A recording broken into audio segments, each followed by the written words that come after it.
Hello friends, in the series on income tax cases, today we will discuss a very important case on section 36 subsection 1 clause III. Section 36 subsection 1 clause III simply says that if some loan has been taken by the assessee on which the interest has been paid,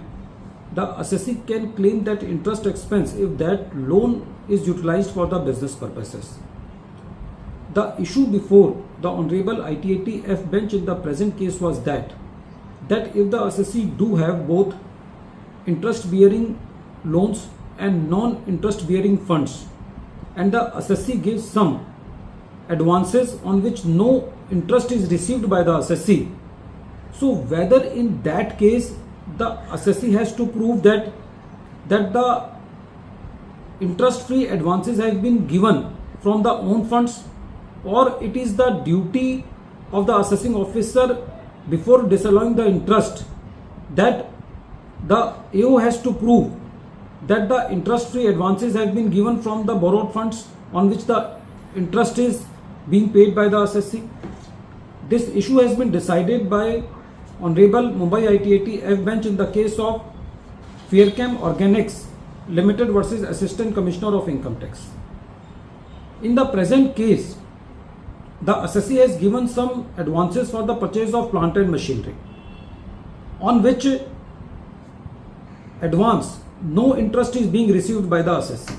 And it was also a established fact in the present case that the assessee do have his own sufficient funds on which no interest is being paid in the form of capital or in the form of loans on which no interest is being paid. And at the same time, the assessee do have also some loans on which the interest is paid. During the assessment proceedings, the assessing officer made an addition of rupees 68.14 lakh for the interest which was relatable to the advance given for the purchase of machinery on which no interest is being charged by the assessee. The assessing officer presumed on the basis that the interest bearing funds have been utilized for the purpose of giving non-interest bearing advances. It was the submission of the assessee that once the assessee has established that there is sufficient amount of non-interest bearing funds available with the assessee, then it is the duty of the AO to establish the relation between the advances which have been given by the assessee and the funds which have been taken by the assessee on interest. But the assessing officer, without uttering a word or without controverting the factual position that there is sufficient non-interest bearing funds or own funds with the assessee, made the addition, which was being upheld by the CIT appeal. When the matter was before the tribunal said that in the present case there is no doubt that the assessee do have sufficient own funds in the form of free capital or in the form of loans on which the assessee has not to pay interest, and at the same time the assessee do have some loans on which the interest is being paid.